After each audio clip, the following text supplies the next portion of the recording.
What's going on, everyone? Let me welcome to the channel Mark with a C. This dude is an incredible speaker, thinker, father, husband, all of the above, you name it. Also part of the Dark Council with Fatal J and many others that you guys have probably seen.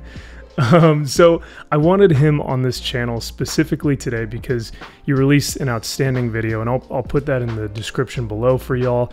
But he released this video last week regarding the statement published by the Rings of Power Twitter page, and I wanted to get more of his take on it. So once again, thanks again for being here, brother. I appreciate it. Well, thanks for the invite. Thank you for having me. I'm definitely honored to be here. Anytime anybody thinks that anything I said, you know, is interesting, it's quite flattering. I do appreciate it. Thank you. No, of course, man. I mean, not just interesting, but it's also encouraging for, I think, a lot of people to hear your words.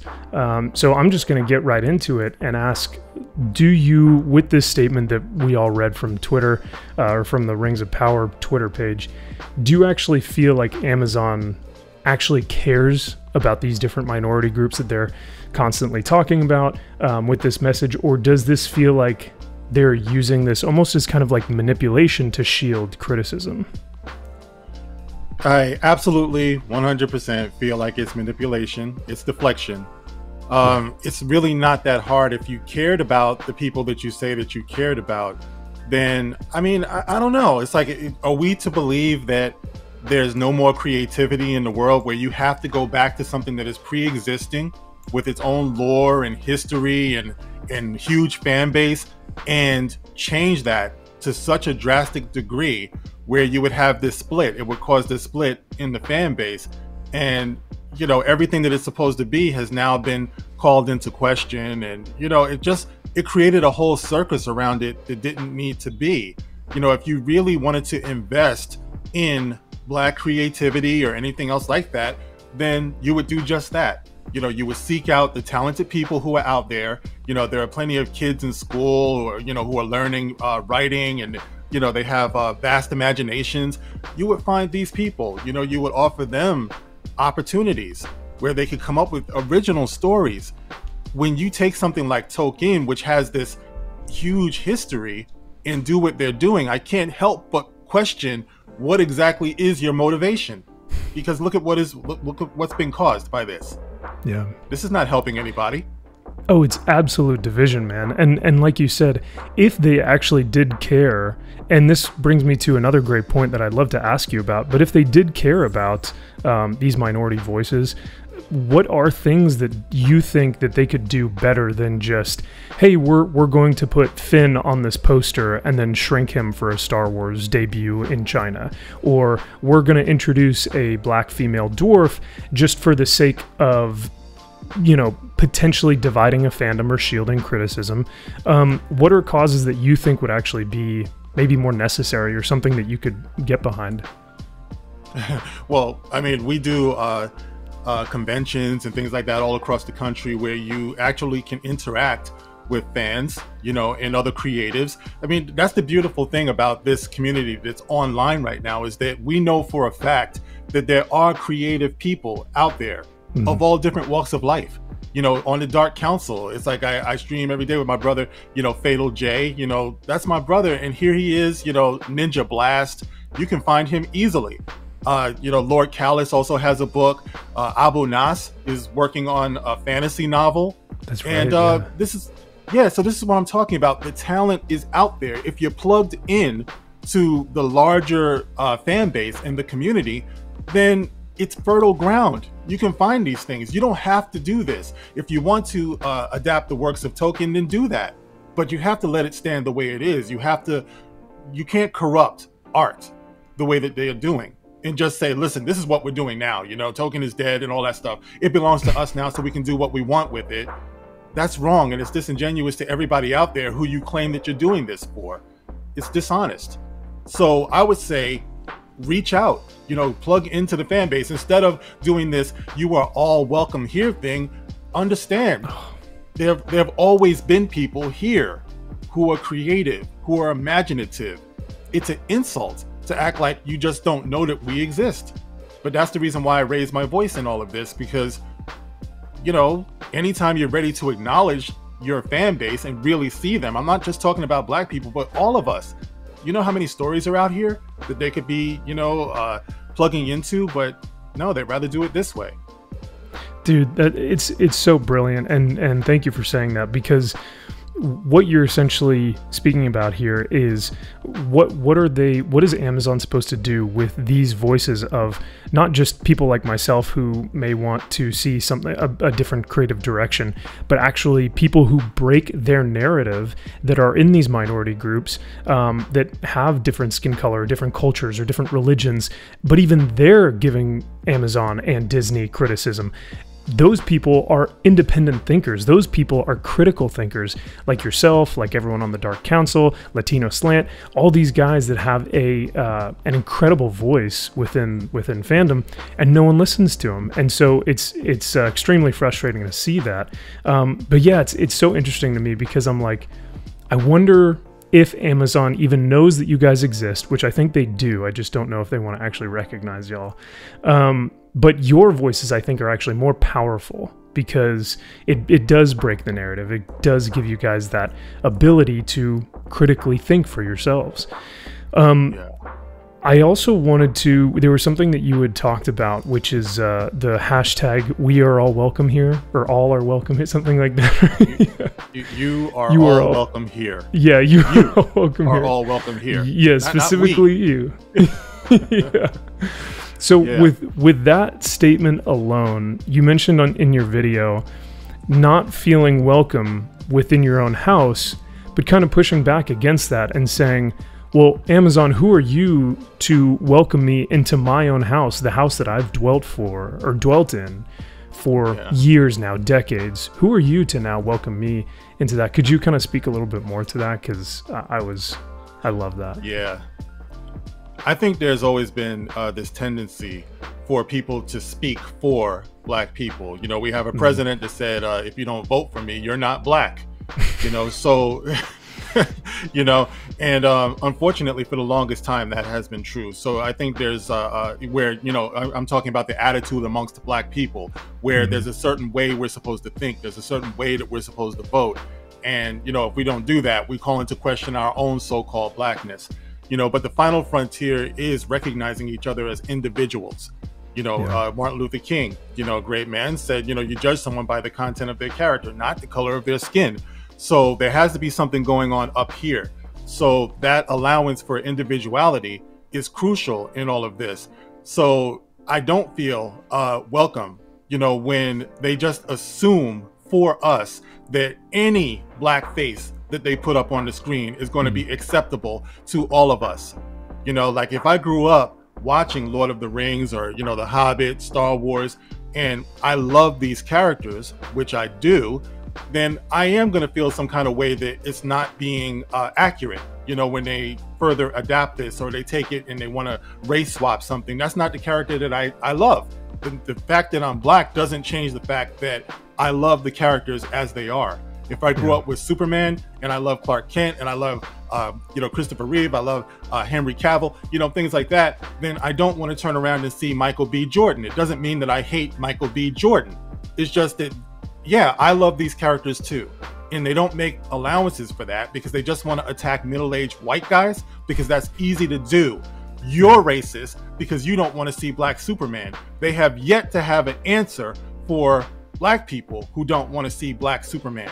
And it's not because we're racist, it's not because we're hateful, but if you're going to create a character that's supposed to be, you know, something for specifically, they say, for black people to love, although I think it should be for everyone to love, then it should be an original character. That's where respectability comes in. You don't break into another man's house and put on his underwear and say, I'm him now. You know, it's like, that's pathetic. I don't want to wear, well, not since I was a child did I want to wear Superman underoos, you know, but I look kind of strange doing that now. But that's the reason why I say I don't feel welcome, because they don't welcome our individuality. They just put us on a thought plantation and just say, you are going to be what we define you to be. So when we say that you are all welcome, it's like saying you're welcome into my home.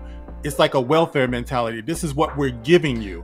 Oh, yeah. Never mind the fact that I've been into this my entire life. You know, I never needed permission from anybody to read the comics that I read. But this is how they come across.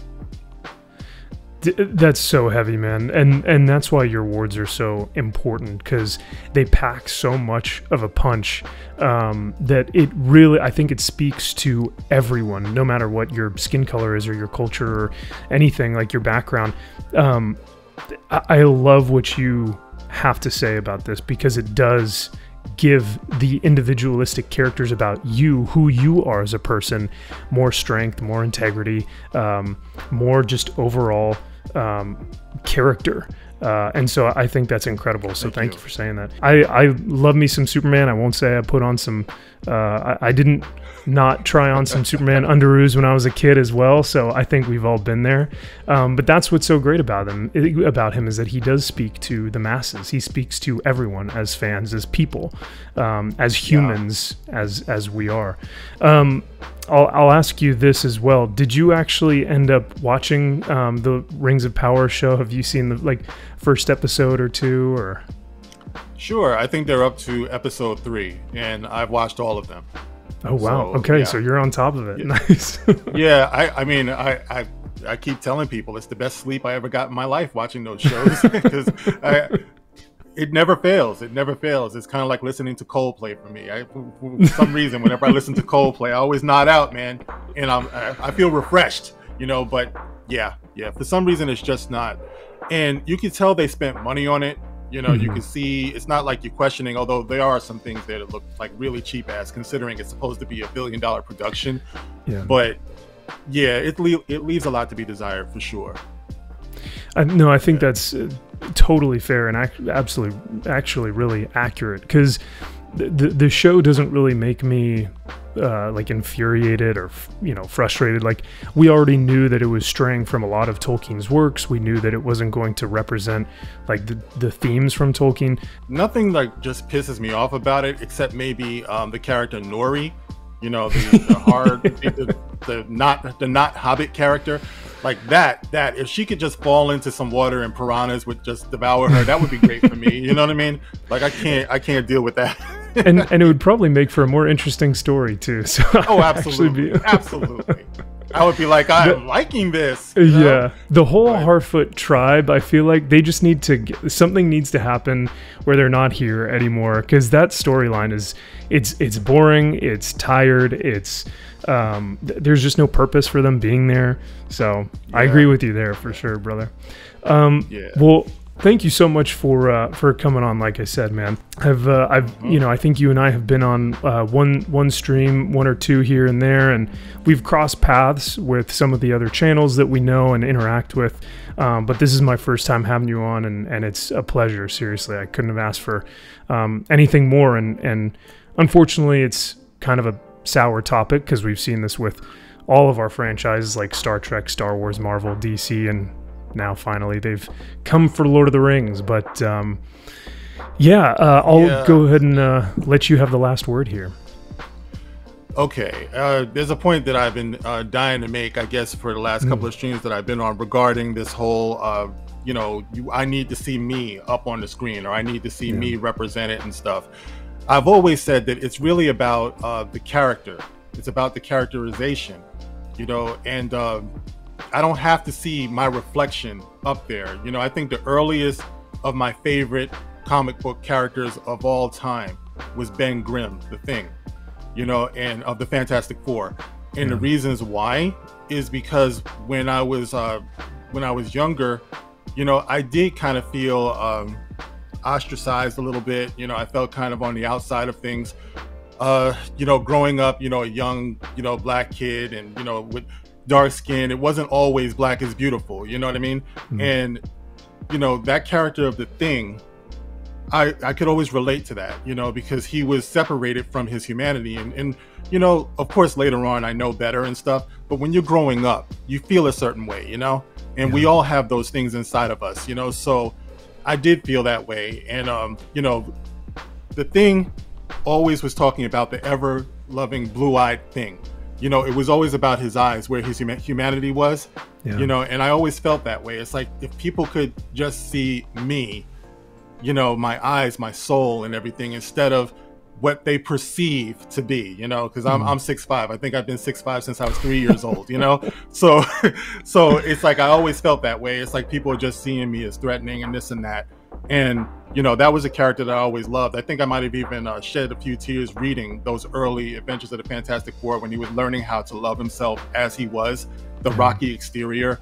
And the Thing obviously wasn't a black character, you know.